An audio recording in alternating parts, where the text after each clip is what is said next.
SIE goes in the streets of London. The SIE goes in the London city. The SIE goes in the streets of London. So I gotta carry something with me.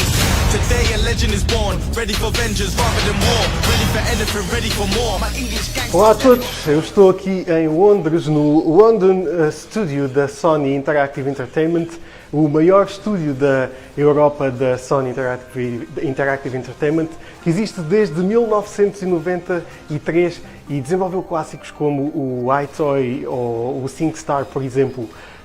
Tivemos há muito pouco tempo uma experiência em VR fantástica chamada PlayStation VR Worlds, foi produzida mesmo aqui neste estúdio, e dessa experiência surgiu um novo jogo, chama-se Blood and Truth.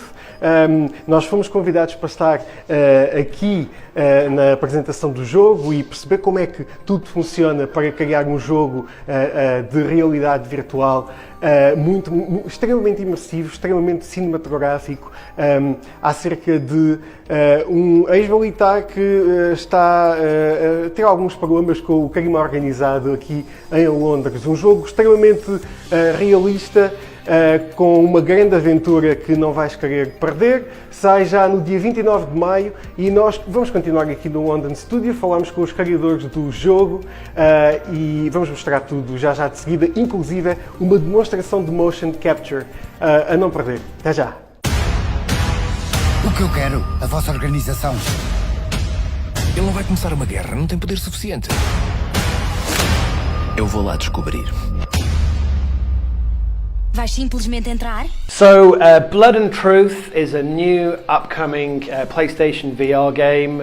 It is a game where it's inspired by our favourite action movies. It's a game where effectively you play a character called Ryan Marks and we get you to feel like an action hero in a way that no other game has done before. The VR aspect just immerses you in the heart of a blockbuster, explosive blockbuster action movie.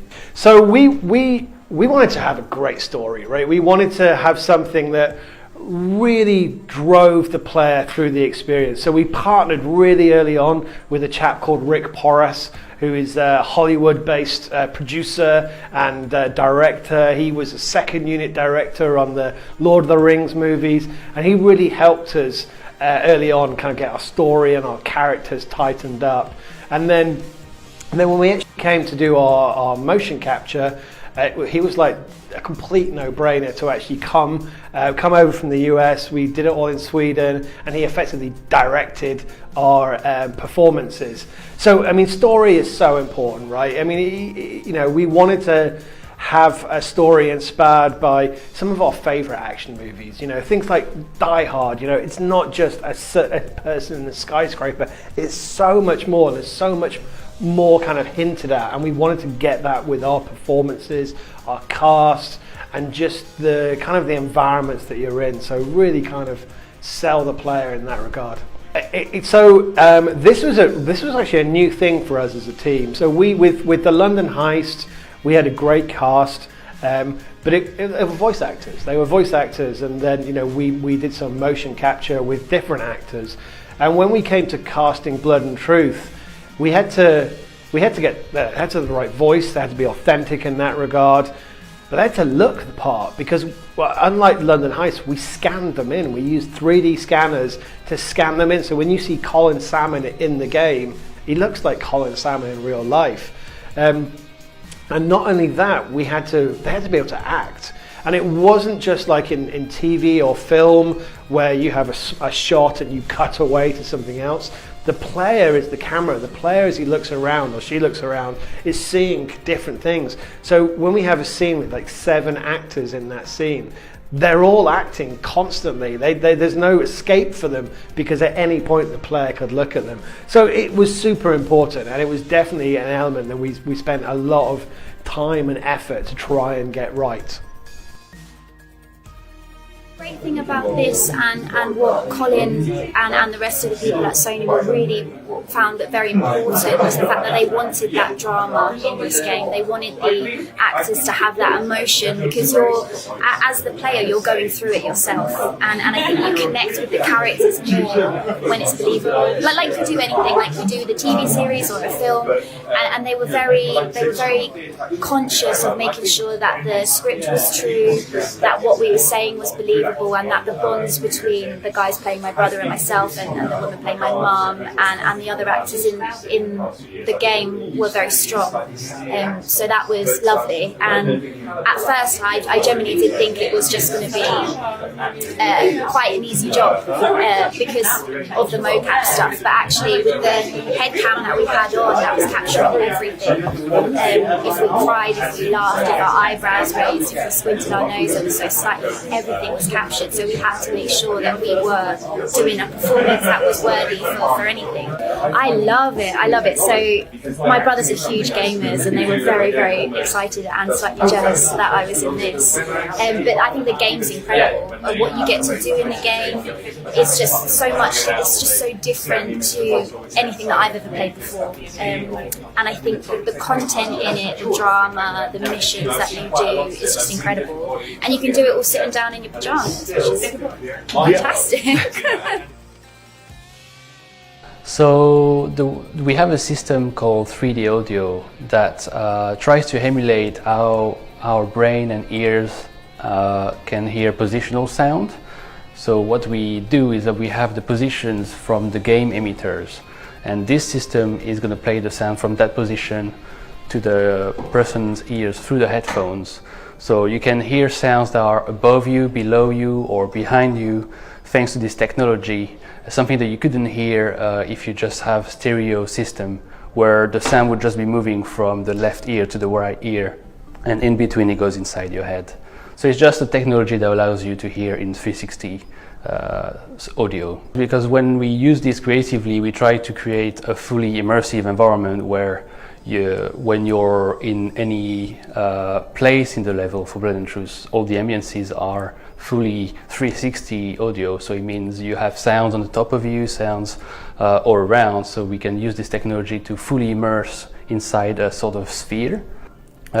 Sometimes I play games that don't have this technology, and I am expecting it. My brain is so used to it when I play video games that if I don't hear the sounds coming from the top, then I'm like, oh, that's weird. Where is that sound? Where is, for example, I was hearing water dripping in a game, and I was like, oh, where is the water? I don't understand. And actually, it was on the top. I'm so used now to hear it coming from the top that I was missing this. So what I mean is, like, it's hard to go back to non-3D audio technology when you play with headphones. So the future of it is to have potentially all games becoming 3D audio support. You know, it's a bit like you have mono to stereo. It doesn't make sense to go back to mono. The same now, with 3D audio, it adds so much information. You can imagine in a multiplayer shooter game, when if you can know if someone is on the top or below you or behind you, very clearly you just know it's there. It just helps you to be better. So I think it's really important, both narratively to be immersed in the game, also for the competitors to have more information about what's going on. It is that you put on a headset and you're transported inside the world. And I think one of the real challenges for us as a developer is, when we're showing a trailer, you're watching that trailer on YouTube. You're watching it through a medium that we're all familiar with, which is, television. But it's that power of suddenly transporting you through that picture frame into that environment, and what that brings. So I'll give us a small example, and a great example. We've got our two move controllers, so you can have left hand and right hand, and we have a gun and an ammo clip, and you have to physically load the ammo clip. We could have put that on a button. We could have made square button reload. Pretty much every other video game does that. But we love the fact of everything you do, which is involving your hands, is just and the eye tracking and everything like that. It's just another thing that just subconsciously adds to that, trying to make you as a player forget that you're sitting in your living room and playing a video game. And in fact, we want you to feel like you're in the heart of London, there's a gunfight going on, and you are Ryan Marks. And that sense of presence and that sense of immersion is just so much easier in VR. I mean, we did a game, PlayStation VR Worlds. We had the Ocean's Descent where you get attacked by a shark. You could do that experience on a TV, but it wouldn't be anywhere near as impactful. And it's the magicalness that VR gives that I think you've got to try to be able to experience.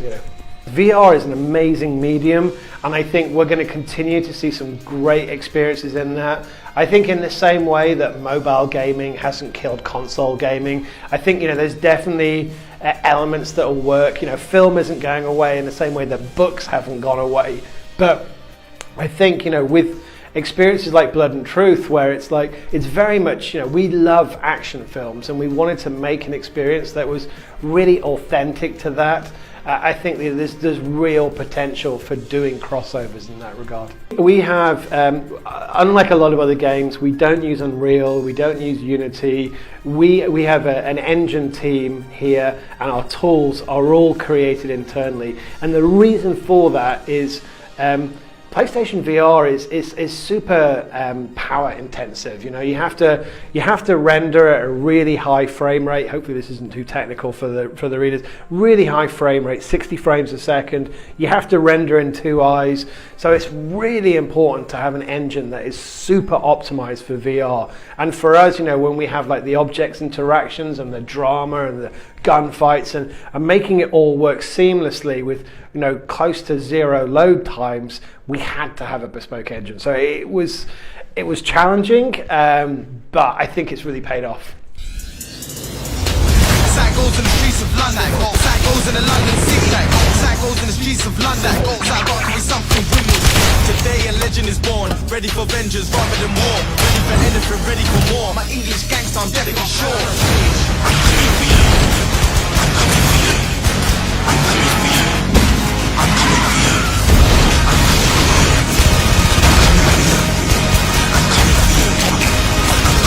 Temos de retaliar com força ou é o nosso fim.